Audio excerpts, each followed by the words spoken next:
What if I told you the difference between struggling coaches and those that earn millions is not what you think? It doesn't have to do with more leads, more sales, or even a better offer. It actually comes down to a decision that coaches can make that will put this whole game on easy mode. However, coaches either aren't aware that they have the option to make this decision, or they are afraid of it. And in this video, we're going to break down exactly what this decision is that will allow you to make more money more easily and just have a lot more fun in your coaching business. My name is Brian Elwood. I help experts publish books and use them to get more clients. And I am able to earn a very comfortable living. In fact, this month I'm on track to do about $40K in revenue, but it wasn't always this easy. There were moments in my coaching business journey where I made $0 a month or $2,500 a month. And I was really worried and honestly didn't know what I was doing wrong. Looking back, I can see that I was playing this game on hard mode in those times of struggle. And I'm making this video so you don't have to make that same mistake. I'm going to show you the one little pivot that you can make that is going to set yourself up for success. And by the way, if you're someone who wants to build an empire and grow to $100 million, then what we're going to talk about today, it's not going to work for you long term. However, if you want to build a lifestyle coaching business, if you want to grow to $3 or $5 million per year and have a lot of fun and not have to work that much, then the move that we're going to talk about today is the one that will get you there. So my backstory is real estate investing. I got into that around 2011. Over time, I was able to flip hundreds of houses. I bought 36 rental properties. I achieved the financial freedom that everyone is after when I was about 30 years old, which is 11 years ago. I'm 41 now. And then I wanted to teach and coach. And so when I first got started, I chose real estate as my niche. And I actually struggled to get clients early on. I realized later that that was due to a lack of leads, because when I published my first book and I started to get on podcast interviews, I actually grew the coaching business really fast. I made $90K in my first 12 months. And that was after making almost nothing for the first half of the year. It looked like, oh, wow, it was because I had a book and I got on some podcasts and I got a bunch of clients. But there was honestly something else at play. And I want to bring that to the table now. My backstory with real estate, one thing that we had success with was hiring sales reps in order to grow our house flipping business. So one challenge that a lot of investors have is that they can't find enough good deals. In fact, that's everybody's challenge. And so we learned that if you have a full-time sales rep that's out in the field, making calls, going on appointments all day, and that's their only job, then it's way easier to get a lot of good real estate deals in order to flip or to keep as rentals. And our flipping business was doing like $300K a year when I first started, and it jumped to $900K per year the very first year we got a sales rep. So it worked really well. And when I became a real estate coach, I decided to make that my niche. That's what my first book, Fire Yourself, is about: hiring sales reps to grow your real estate investing business. Because I was literally the only person that was helping people solve that problem, people didn't have any other option to go to. I mean, sure, I was credible. I was, in my opinion, great at helping my clients, but they didn't have any other option. I mean, there was nobody else that was like, hey, if you're a real estate investor who wants to get more leads, I have this unique way of doing it where I will, install sales reps in your company. That was the real reason I believe that I was able to get clients with my book and get on those podcasts, because I had this unique thing that no one else was selling. There's actually a book by Peter Thiel, I believe. It's called 0 to 1. And it talks about this power of going from like there's nobody in the marketplace that does something to one. You go to 0 to 1. And all the biggest companies now, like Google or Apple or whatever, Meta, they took a market from not having what they offer to having it. There was 0 Airbnbs until Airbnb came along. Then there was 1. There was 0 Amazons until Amazon came along. And now there was 1 of those, right? And so if you can figure out how to go from 0 to 1 as a coach, then it makes this game so much easier. I think you intuitively, you get that, right? I don't have to drill that into your head anymore. However, it's not that easy, right? And it's like, what do you do if you've already carved out a niche and there's tons of competition? Well, the goal is to get as close as you can to this 0 to 1 effect to create your niche of 1. So the real estate thing worked. And I was a coach for about 4 years. I worked with hundreds of clients. And over time, I actually got really tired of that niche. And I wanted to help people start coaching businesses because I really fell in love with this whole coaching industry. The problem is that there was lots of other gurus and stuff, and there still are, that help people start coaching businesses. And my real estate coaching business was doing about $35K a month on average. So I had, some track record in that space, but there was plenty of gurus that were doing $1 million a month as coaches. And it's hard to compete with that when you're little old Brian Elwood. But I didn't really know that. I just pivoted because I wanted to follow my heart. And my income when I did that plummeted. Like if I was just trying to help you start your coaching business, like why would you pick me over all the other established people? I had no name recognition in the space. So I had no leads. I had less credibility than they did. And so I struggled at times. And then what I did is I was like, well, helping coaches choose their niche is actually something that I specialize in. It's something that I accidentally figured out how to do when I was a real estate coach. And so I wrote a book called Nail Your Niche. And for a while, I helped coaches choose their niche so that they could start their business. Now I was more specialized, and that worked. Like I started to get clients, people read my book, Nail Your Niche, and I was able to grow to a 6-figure income again. But I did run into some challenges with that offer. One of them being that it was only attracting beginners, new coaches. Many of them had no money, and they were just harder to work with and get results for. And that is another caveat to this whole thing, is that when you choose the right niche for yourself, you've got to figure out like how to solve a high value problem if you want money to come more easily to you. However, there is a workaround to this where you can stick with the problem that you solve and still get paid handsomely. And I'm going to talk about that here in a moment. So after a couple of years of helping coaches choose their niche and start their business, I'd already written 2 books and they worked well for me to get clients. And I had some of my clients asking me for help with their books. And I saw an opportunity to pivot once again to something that would be more marketable and more aligned with my skill set, honestly, which was helping experts publish books and using them to get clients. And when I made that pivot, my income jumped up again to 30 or 40K per month on some months.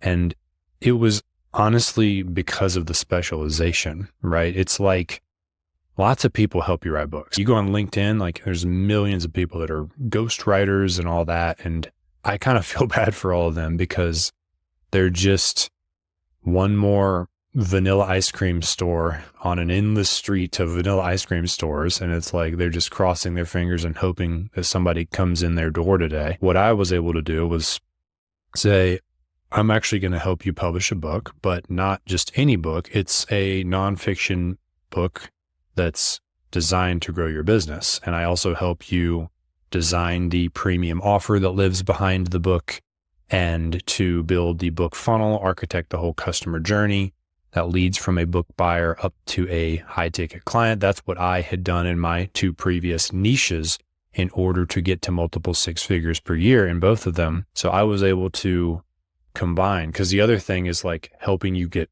clients for your business. That's kind of what I was already doing, and it's super saturated, right? Everybody's like, oh, help you get more clients, bro. And then there's all these people that are like, I'll help you write books.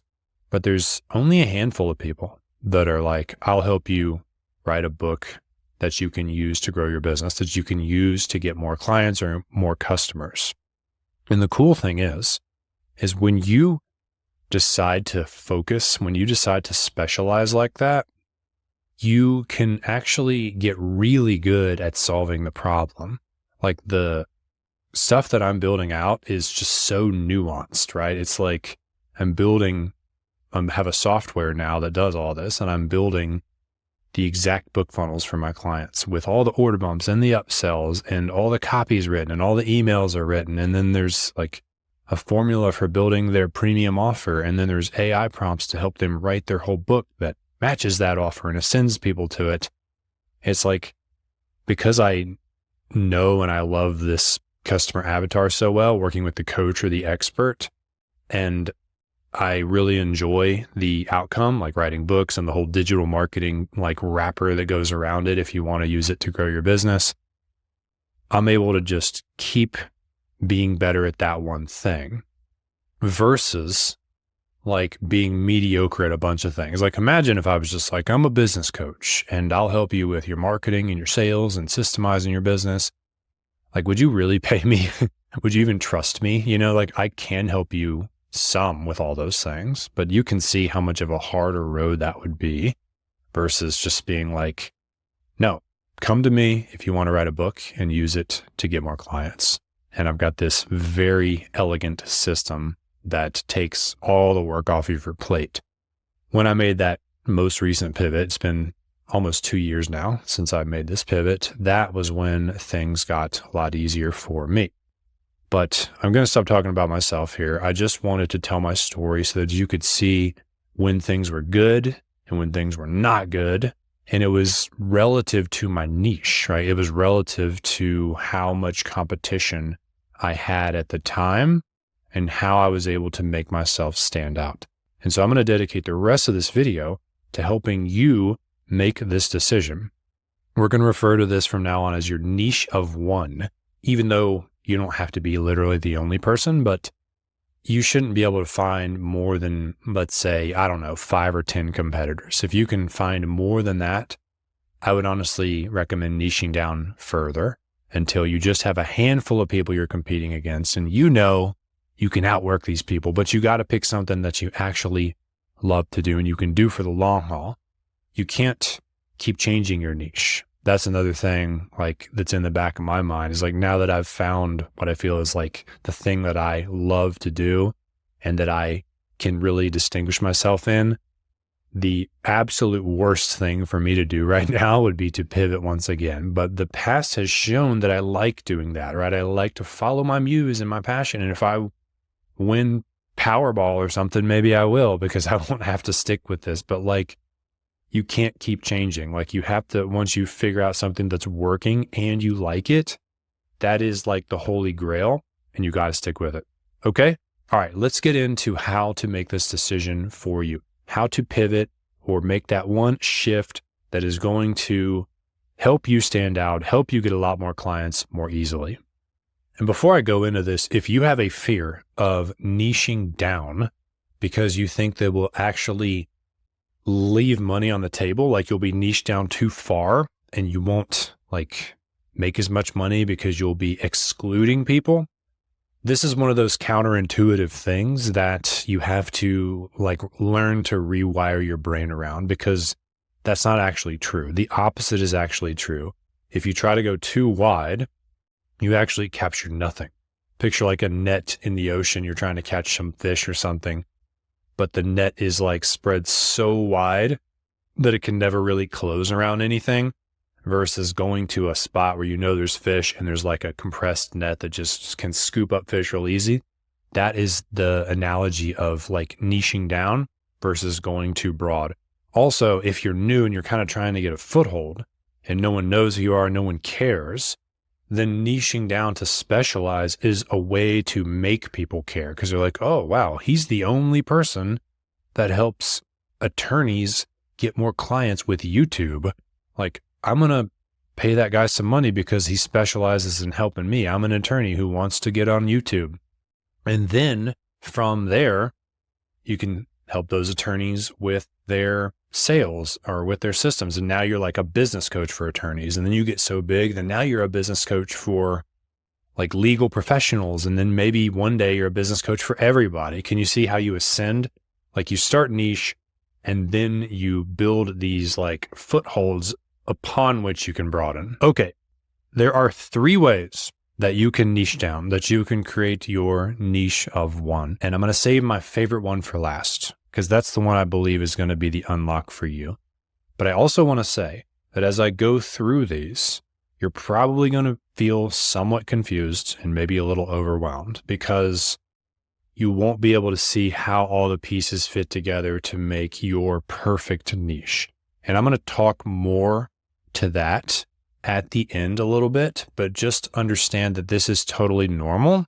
Just think of it as getting a lay of the land first, or almost a better analogy would be if you view picking your niche as an art form and you've got your canvas, I'm showing you the paints that you can color with. Okay. And then you're going to have to try them out on the canvas and kind of see what works and fits your style and how you can paint a unique piece of art. We have to combine things like your passion, your expertise, the marketability, the amount of competition, right? It's not this one size fits all thing. Your own backstory. Like, for example, if you were an attorney, like I said earlier with that YouTube example, you're going to do a lot better helping attorneys get clients on YouTube than if you're a 19-year-old bro living in your parents' basement that's never done anything, right? So your own backstory gives you credibility to choose your niche. With that said, let's get into the first way out of 3 ways to choose your niche. The first way is to choose your niche based upon the outcome that you deliver. And when I say outcome, I mean tangible outcome. Like a lot of people will just say, well, the outcome is I help people grow their business. And that is a problem in and of itself. Like you do not want to be too vague. You want to say, I help you grow to 10 new clients per month. Like that is very tangible, right? And if you take on clients and they have not gotten to 10 clients a month, then you're not doing your job, right? And you and them knew what this finish line was when you started working together and you haven't gotten them across it, but it holds both of you accountable. Like this is what we decided we were going to do. That's one reason I like books, right? It's just so clear. Like, did the book get published or not? Do you have a book or do you not have a book? And then the next milestone is now, is the book bringing in clients for you or is it not, right? And I work with my clients until both of those milestones are achieved. It's really nice to have those when you're in a coach-client relationship because we can just say, hey, we've got 2 really clear goals we're working towards or 1, but it's also really good from a marketing perspective. Like if you're on a sales call with someone and they're considering your program and they cannot figure out what it's going to do for them, I mean, they are never going to sign up. Okay. So the tangibility of your outcome is key. And with that said, this colors in this painting that we're imagining that is your niche of one. Part of it is the outcome. Like, what do you actually do for people? I help you lose 20 pounds. I help you start your e-com business. Whatever it is, picking an outcome, a tangible outcome is key. Now you're probably thinking like, how is this going to help me choose a niche of one, Brian? Like everything you've said is pretty saturated. And you're absolutely right. An outcome on its own is not enough because any outcome that is desirable, that is worth having, undoubtedly has thousands of other people already offering it. There's so many people that are like, I'll help you get to 10K per month, bro, right? And so this isn't good enough. However, choosing a tangible outcome is a necessary stop on this journey we are going on to create your niche of one. If I was coaching you through this, I would definitely ask you, what outcome do you create for people? And we could just start there. and just make sure that it's tangible because we're going to need it later. It's like an ingredient that's going into a recipe. Now, since most people's outcomes are easily copied and they're being delivered by thousands of other people, like think about how many people help you lose weight. What do you do to actually stand out? Well, the next way to niche down is by mechanism, or the way some marketers will refer to this is unique mechanism. Unique mechanisms are actually seen as an advanced marketing concept, but they should be taught on day one because they're absolutely critical. Because this is a way to help something that looks like everything else stand out. Like, I mean, you just think about like Dippin' Dots ice cream or something. My wife and daughters just went to the zoo and they're probably going to get some, but like it's ice cream in little balls, right? But it's still ice cream. I mean, basically it just has like a different mouth feel. That's a unique mechanism. You remember those like infomercials with Billy Mays when he's talking about like the Mighty Putty and he was like, oh, it's got Hulk strength technology and you can't look, this 18-wheeler can't rip it or whatever.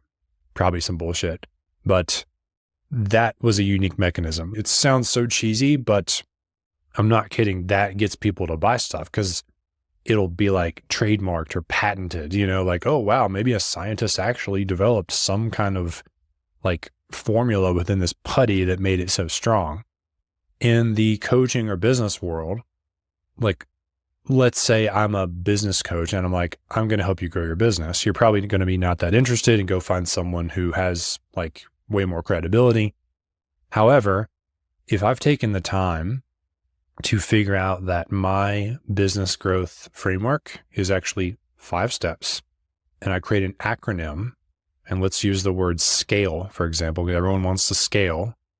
So SCALE, you know, I've got a letter for every step. Each letter represents a step in the process. Like S is for whatever, systems or sales, and C is customer acquisition. I don't know what it would be, right? A is advertising, just making that up. L is leverage, and E is empire value. You know, like that's just off the top of my head. But the point is, now you might take a harder look at hiring me as your business coach because I actually have a framework that is unique from everyone else out there.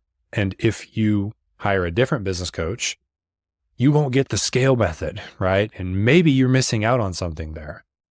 I know this sounds gimmicky, but the truth is that most coaches actually are frustrated by the fact that people can't see their genius, that people can't see that they are better than their competitors, that they do have like really cool stuff to share. They just struggle to show that off. And that's where creating a unique mechanism can help. So you're basically taking your process for getting the outcome that we talked about earlier, and you're giving it IP, intellectual property. You're creating an acronym or some kind of analogy that makes it resonate with people. When you do this, you stand out. And for some people, if you're not willing to niche down on like any of the ways that I'm talking about other than this will help you. Creating a unique mechanism will help you to stand out, and you will essentially create a niche of one. There's a quote from the Expert Secrets book by Russell Brunson that a lot of people don't understand. He says, while your opportunity may not actually be new, your framework has to be. And this is what he's referring to. He's saying like, okay, you may not actually, if you're helping moms lose weight after giving birth to a baby, that's not actually new, right? Like so many people do that. However, if you have a framework for doing that you show off and you're like, I have the, you know, whatever, the pounds method, you know, that makes your offer so much stronger. And you really have to do that. So as I'm saying this, I'm telling you like there's 3 ways to niche down. Which one should you choose? Well, you should do all 3 because each one just makes your offer stronger. So this isn't really like so much picking one, but figuring out your outcome, figuring out your unique mechanism, and then the next thing we're going to talk about, all bundled together, that's going to make you stand out. Each one is going to add strength to your positioning and to your place in the market. Okay. With that being said, let's move on to the third and final way to niche down, which I mentioned earlier is my favorite, and that is niching down by client, by the client that you serve, the ideal client that you want to serve. This is awesome.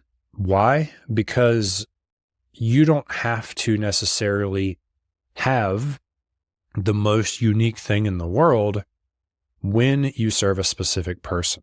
Like the example from earlier about helping the attorney get clients with YouTube. If you look at the market and there's only like one or two other people that are doing that, you're going to be able to dominate that as long as you love what you do and you don't change like I did.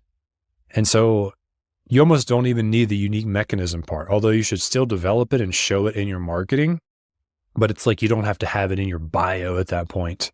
I help attorneys get more clients with YouTube using the video method or whatever. Like it's almost too niche. And you can go too niche with this. Like if you're already just one of a handful of people that helps attorneys get clients with YouTube, then you don't have to like right up front, like just show how you're different. You would do that later. I would leave the unique mechanism like on the sales page and in the emails, but I wouldn't like put it front and center on the website or on your social media profiles or things like that, because you almost look too niche, if that makes sense. So there's nuances to this, but at the end of the day, most people are just trying to sell a better mousetrap, right? I mean, let's be real. However, when you focus that on a specific person, a type of client that has not yet been served, that is when the magic happens. Like lots of people help people lose weight, but what if you helped CPAs lose weight and then you knew like the routine of a CPA is to sit at their desk and work. And so your weight loss framework would be around how to do workouts right next to your desk or how to do stretches in your office chair. Like there's so many ideas. The software that CPAs use to run their business, you could integrate with that and help them plan healthy activities into their routine, into their day. What I'm saying is that when you pick an ideal client, not only do you help yourself stand out, but you also have the ability to just become a hero to that person. The book 10X is Easier Than 2X by Benjamin Hardy and Dan Sullivan. Such a good book. And it talks about this, about the way to go 10X is not to go wider, but it's to go narrower. It's to become like a specialist, really good at one thing. Like one of the themes of this video is really that, like if you can't be the best at something, then why even do it? Like if your goal is not to be the best, why even do it? Seth Godin said that once, and I used to be like intimidated by that. Like it'd be like, well, really? Like I'm not really going to be the best at helping someone write a book because there's just so many. I mean, Penguin Random House or something, you get a publishing deal, you get to work with their editors, and like these guys are on a different level, right? I didn't believe in my heart that I could really be the best and beat out every single person that helped you write any book, period. However, when I niched down and I was like, I'm just going to help experts, coaches, thought leaders, that type of person that wants to write a book to boost their personal brand, to get more customers and clients. When I was able to niche down, and that's who I am too. So that's another like part of this is you often niche down to serving a demographic that you are or were in the past. When I was able to do that, now I'm like, I could definitely be the best at this. Like this wouldn't be that hard to do. As I'm saying that, I'm wondering if this is all because of laziness. But at the end of the day, humans can only do so much, and it's important to chunk down what you promise so that you can become the best at it. There's these young dudes who are like 20 years old and they've never run a business and they are trying to be business coaches and they live in their parents' basement. And it's like, why would anyone hire you? Like, you're clearly just bullshitting. You don't have any business experience. For someone like that, why wouldn't they just pick one part of business to start with? For example, everyone needs a video sales letter, a VSL.